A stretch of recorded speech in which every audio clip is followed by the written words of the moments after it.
هيئة الأركان المشتركة اللواء الركن يوسف أحمد الحنيطي اليوم الخميس جاهزية أسلحة ومعدات قاعدة الشهيد موفق السلط الجوية وقواتها البشرية للوقوف على قدراتها وإمكاناتها الجوية وبشكل يحقق الردع الاستراتيجي، وكان في استقباله قائد سلاح الجو الملكي. واستمع اللواء الركن الحنيطي إلى إيجاز عن سير الأمور العملياتية والتدريبية واللوجستية والخطط المستقبلية، فضلا عن الجهود الحالية التي يبذلها السلاح وعلى مختلف الصعد العملياتية والإنسانية. وجال رئيس هيئة الأركان المشتركة خلال الزيارة في مختلف أسراب القاعدة مشيدا بجاهزيتها واستعدادها لأي واجب يطلب منها، كما اطلع على أحدث الأسلحة والمعدات والأجهزة، ومن ضمنها مركز الطيران التشبيهي الذي يوفر الوقت والجهد والتدريب في مختلف الظروف الجوية لمرتبات السلاح، مؤكدا أن عملية التطوير والتحديث للطائرات والأسلحة والمعدات مستمرة وبشكل يضمن تحقيق مهمة القوات المسلحة في الدفاع عن أرض الوطن وسماء المملكة. كما شارك رئيس هيئة الأركان المشتركة طياري القاعدة بإحدى الطلعات الجوية من على الواجهات الحدودية، حيا خلالها مرتبات حرس الحدود خلال تحليقه بطائرة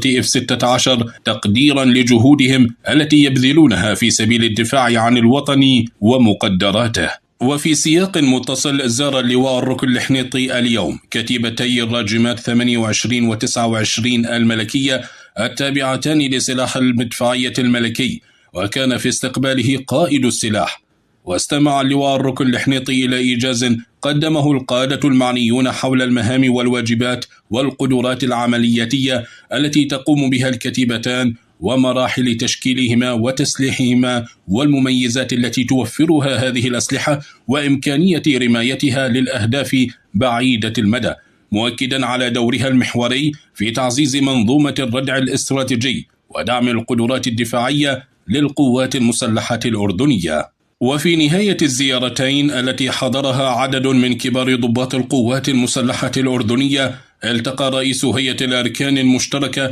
مرتبات القاعدة الجوية والكتيبتين، ونقل لها تحيات واعتزاز جلالة القائد الأعلى، مشيدا بالجهود الكبيرة التي تبذلها في تنفيذ المهام المناطة بهما والاستعداد القتالي، من خلال الحفاظ على مستوى الأداء والانضباط الذي يعكس روح الالتزام والانتماء للوطن.